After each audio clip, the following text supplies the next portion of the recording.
Welcome back to the podcast. Today, we're digging into a really common mistake that organizations really of every size make when they're trying to solve for the problem of not hitting their fundraising goals. Before we dig in, I'm going to share a really fun success story inside my coaching program, The Club. We had an organization they run an annual event in person. And this particular organization, it's like, one of those historically like, oh, this is supposed to be a fundraiser, but we don't present it as a fundraiser. And so it ends up being a lot of work, but isn't really a fundraiser and brings in a little bit of money, but not a lot of money. And I've been to galas that are actually positioned this way on accident before. Okay. I've been to galas where like it's supposed to be a fundraiser, but the actually fundraising part of the event is so hidden that it ends up kind of just bringing in pennies instead of big influxes of funding. So we repositioned the way that not only the like pre-sale, so the marketing of the event, but the actual flow of the event, and it ended up bringing in over $10,000 to this event because of this. So it's this idea of not burying the actual work you do and how people can help.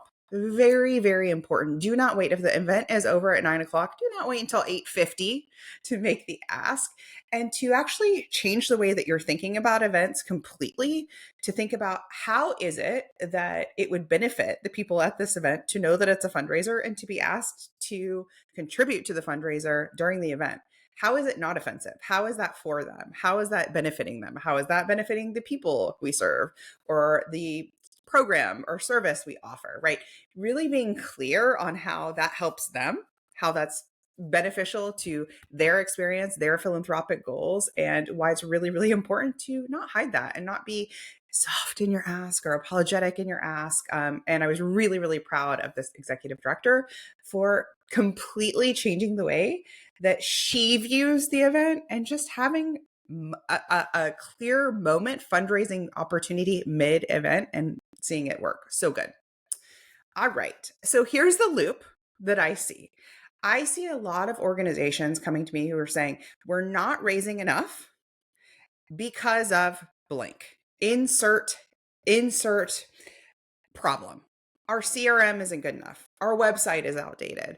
Our fundraising tool is holding us back. They're charging way too much in processing fees, right? So it's like insert outside problem. That is the cause of the internal issue of not enough donations. Okay. The truth is, blaming your tools, this is tough love, is really the easy way out, and often is just this tool hopping and shiny object syndrome can create this false sense of progress. Okay. And it's never addressing the root issue, which is why aren't we getting enough donations? Okay. So the real problem isn't really your tech stack at all. It's actually how you're showing up, the strategy you have to connect with new and existing donors, and building out your donor base online. Okay. So I'm thinking about a organization who really had this issue, who really had a tech tool they were already on, a CRM they were already on, they already had their tech stack, their website, everything. And what happened was they would get that shiny object syndrome. We all get it, where you're like, ooh, that's cool. That one's AI powered. This one's cool. And actually, it doesn't charge a monthly fee. Wow, they're offering this really great special on this one, right? And it can be really easy to go, that's going to solve our problems. And listen, y'all, they have great salespeople working for these companies. So you hop on a great demo and it goes really great. And you're thinking, this is it. This is going to fix our problems. Okay. So I want to clarify here that CRMs and tech tools and websites and all this, these aren't bad. Like these are important foundational elements to your nonprofit success. Okay. But they are not the magic silver bullet solution without the right strategy. Okay. Think about this. Think about you're going to work. You work in an office. Okay. And let's say I'm your boss and you keep showing up late to work. And you're like, Christina, and I'm like, why are you late again? Like, you keep showing up, 30 minutes, an hour late. What's going on?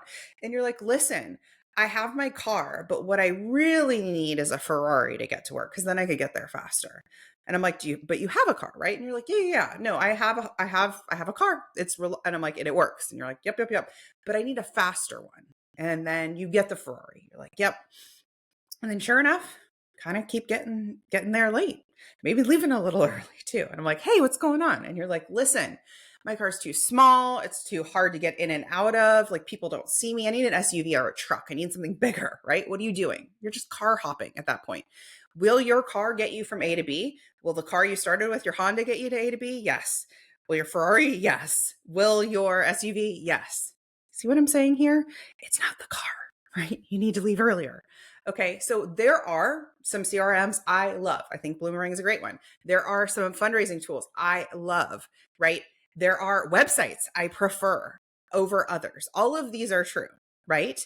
And just having the tech tools doesn't mean that suddenly the influx of donations just appear, right? The if you build it, they will come. No, that is not how nonprofits work. That is not how any business works, right? You have to bring in your audience and you have to run campaigns at key points throughout the year in order to bring in that revenue. So I want you to think about this question, okay? Why am I missing my fundraising goal? Why does it feel hard? If I'm hitting it even, why does it feel so hard to barely hit it? If I'm on if my tech stack is decent, and I can't blame that, what else could it be? And take a few minutes and really ask yourself, what else could it be? I'm thinking about an organization, they are right about at 1 million. And on their radar for the past few years has been website. We know we need a new website. We know we need more than just a little bit of a refresh. Y'all, they went from 500,000 to 850. Okay. On that same website, on the, driving in the Honda, reliable, fine, not, whatever, not the dream car. Okay. Not the Ferrari, whatever, insert dream car here.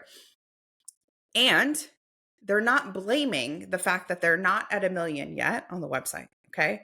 So it is this push pull. It is this important piece where you're like, when do we want to invest in tools? And when we've made that investment, it is on us to execute.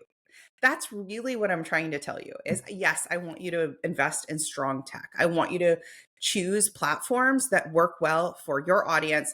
If you're somebody who does a lot of events, auctions, peer campaigns, there are some tools that are going to be amazing for you. If you have memberships, there are some tools that are like your go-to for members, right? And for managing members and volunteers, right?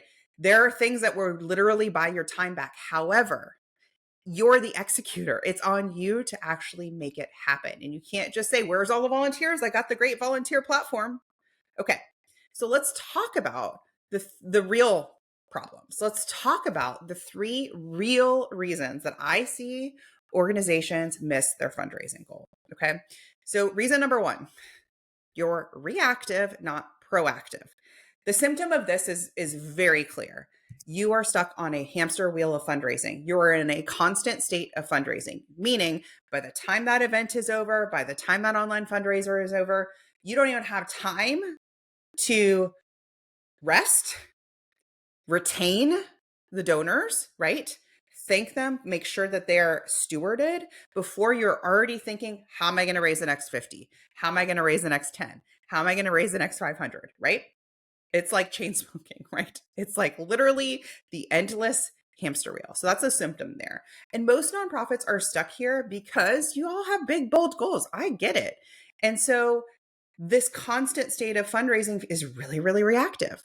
And it means that you only engage donors during campaigns or emergencies, or it's just like this. It's like the donor never totally gets off because they were never totally on. It's a very interesting donor experience. So this might look like sporadic outreach. This might look like no pre-launch, no warm-up to your actual campaign running. But internally, you feel like, damn, I'm fundraising all the time, or I'm at least thinking about fundraising all the time, or I'm always trying to solve for this. There's no momentum boosters happening inside your campaigns. There's sort of just like, okay, Christina, I know we got to bring in money by the end of the month. What do we do? Right? How are we going to do that? Versus what's our 12-month plan? that feels a lot calmer just to say right now, right? What's the 12-month plan? And then you narrow in, you're like, all right, and then we just back into it. What are we doing this quarter? And then you have enough lead time to actually build out the answer to that. Okay. So why this hurts? Donors feel transactional, not connected. Like donors, whether or not they can put words to it, this feels transactional to them. Very. Whether or not they know why they don't like it, they don't like it. Okay. Versus connected, versus sticky. It's like they feel like, God, I only hear from you when you need something. I only hear from you during a fundraiser. I don't feel like I'm part of the story. Or worse yet, who are you again? That's never a good one, right? When you're ghosting them, then fundraiser, ghosting them, then fundraiser. Not a good feeling. So the fix here is creating a 3-phase campaign system. We teach this inside the club. We also teach this inside my new program for beginners called the Sprint Method. Okay. So I will be rolling out this program. It's live now, where we're actually teaching you how to run campaigns where you raise 5 figures or more every single time. And that doesn't mean 365 days of the year, because that's not what your fundraising plan should look like. It should look like sprints, peaks, valleys, peaks, valleys. Not a marathon, right? Not a continuous flat line state of running, but a peak, a rest, a cool down. Okay. Creating a year-round donor engagement plan with personalized touch points and stories. That's the nurture piece. Okay. Some of y'all call that stewardship, right? That's the nurture piece where donors aren't always feeling like you knock on their door with your hand open when you need them. Okay. This also requires you to stop scrambling and start planning. You need buffer time. You need buffer time between the sprint of the campaign, rest buffer, so you can plan for the next one. Okay.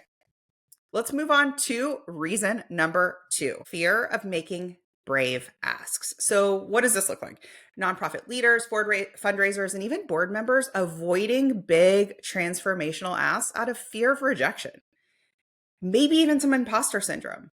And so they settle for incremental goals instead of reaching game-changing results. Campaigns are sterile, safe, transactional, and pretty devoid of emotion and vulnerability. Now, that might sound like a lot, but it's rampant everywhere. So that looks like you having donors in your donor base that you know have the capacity to give more than they're giving now, sometimes by more than 1 0, meaning they're coming in at 10, they have the capacity for 100K. And the fear is keeping you stuck at 10. It also is this culture of let's take what we can get. I don't want to not have the 10. I don't want to piss them off. I got to take the 10. No, no, no, no, no, no. That entire thought loop will keep you exactly where you are in funding. And if there's one, there's 10 of these in your donor base. Okay. These are people who are regularly giving at some level, who you know have the capacity for more, and they're not being upgraded because you're scared or because leadership is scared. Okay. Now let's go down. Let's go to the mid-level and under $1,000 level. This is also happening slightly different. This is happening through sterile messaging. This is happening through safe storytelling, devoid of personality, personal experience, and emotion. You may not realize you're doing this, but a good litmus test is: have you ever sent out a fundraising letter, a social post, or an email, or called a donor? Any of the above, any of the above. And the story you told kind of scared you, where you're like, ooh, I feel a little nervous to hit send, because it felt a little more personal, a little more vulnerable. Remember, this is back in the fall. We had Jen Graham on the podcast. And one of my favorite quotes she said was, vulnerability is like catnip. Okay. Vulnerability is like catnip. Now, she didn't say that in a way to take advantage of people. She said that in a way to wake us up. No one likes hearing a bunch of formulaic stories and then having the handout for you to donate, right? I want to know the real. I want to know what your experience is like. I want to know what the experience is like for the people you serve, for your mission, your cause. Like, give me the real story. If you look at the rise of something like storytelling on TikTok, the people we follow, what are they selling? They're selling. What are they saying? Stories of resonance. There's this guy that I follow on TikTok who's like huge, and he mows these people's lawns for free. And I think it's SB Mowing is his handle. And he will knock on a door of a house that is totally overgrown. Oftentimes the sidewalk is so overgrown, you don't even know there's a sidewalk over under there. And he'll knock on the door and one of two things happens. Sometimes a person lives in the house and maybe is elderly, maybe has a disability, is unable to, maybe it's economic reasons. They're not caring for their yard for a myriad of reasons. And he's like, may I cut your yard for free? Or sometimes he knocks on the door, no one answers. Then he goes to the neighbor, and the neighbor's like, yeah, no one lives there. No one's really doing anything. And he'll mow the yard for free. And it's this beautiful transformation. It's like the ultimate makeover. And it's so cool. And he recently did this with a senior who was so grateful and also had some accessibility issues like getting into her house. They started a GoFundMe for her. They raised so much money for her. And it was such a like rallying movement. If you think about it, what does this guy do on TikTok? He is mowing grass. He's weed eating. I am watching this man weed eat. How in the world could that be interesting? It's interesting because it's vulnerable. It's interesting because it's different. It's interesting because it's real. And me and like 5 million other people are watching him, by the way. Like he is huge, right? What he is doing is so meaningful because of the story. Now, had he just said, here's the story of a house that has a yard that doesn't look good, and here's the before and after. There's probably tons of accounts, by the way, that are doing a before and after. But instead, he's sitting there having conversations. Sometimes these conversations with the owners go on and on and on. And he's standing there. He's getting to know them by name. And it's just take a moment to think about that. Where could I be braver in my story? Where could I be braver in the lens and stories that I tell? Okay. So playing small hurts you because it fails to inspire donors. It fails to inspire anyone. And today's audience craves, today's donors, today's followers, subscribers, they want something that is sticky. They want something that has that connection, okay? That GoFundMe style of vulnerability. So it's going to require you to be unapologetic and more courageous in your asks. Share real stories. And I'm not talking about like something that happened to you that is unrelated to anything, right? You can talk about your story through a lens that is still safe and still feels like you're not sharing your dirty laundry. Okay, so there's that nuance there. Take risks in your campaign. Take risks in your campaign. Boldness is what gets noticed. If you don't believe me, I want to share that 72% of consumers feel more connected to a brand when its story resonates emotionally, emphasizing the power of authentic storytelling and differentiation. Okay. Why do I know the name of this lawn care company? Right? I know it because of that storytelling connection. I didn't even have to look up SB Mowing. That's his handle, right? That connection is there. All right. Reason number 3, you're not different enough. Here's what that looks like. Your nonprofit blends in with dozens of others because your messaging and positioning is not unique. So whether you serve at the national level, the local level, or international level, there's probably more than one nonprofit that approximately does what you do. Okay. So let's say you have a cat rescue. Is there more than one cat rescue in Atlanta? There certainly is more than one here. Let's say you serve the homeless population. What makes you different than the other organization that serves the homeless population in your sector, in your community, in your town? And there's probably a dozen. Okay. So you really want to think about how can we actually start to talk about that differentiation? Because if donors don't see that clear reason to choose you over another organization, they will actually choose none. A confused mind doesn't buy. They will actually choose none. So a confused mind in this case doesn't donate. If you don't stand out, you will get left behind or ignored. That's what I love a social street team for, is I want you to think about how a social street team literally shines a flashlight on your cause. It's a flashlight plus a megaphone. And they're like, look at this cause here. Here's what they're doing. Here's where they're the premier best cat rescue in Atlanta. Boom. You got to support them. They're actually lifting you up and showing you to a community, an audience, a group online. Now, well-differentiated brands like that can retain up to 75% of their customers compared to the industry average of 48%. Okay. Now, this is a wider for profit stat, but I really want to show you that differentiation retains significantly amount more. That means reducing churn. Okay, so really, really important here. So the solution here is to build a proactive engagement plan that nurtures donors year round. And then you have these campaigns that are sprints, okay? Leaning into vulnerability and courageous action, differentiating yourself with bold storytelling, making your mission unforgettable, and might feel a little nervous to do. The nerves are a sign you're doing it right. Okay. Think about Charity Water. Charity Water does this really well. Okay. They leaned into transparency. They leaned into bold, innovative campaigns, right? Saying we're going to go with recurring giving first. We're going to go with social media first. Really telling the founder story. Scott Harrison telling his founder story as a nightclub owner doing drugs to suddenly having this deep passion for ensuring that people have access to clean drinking water everywhere.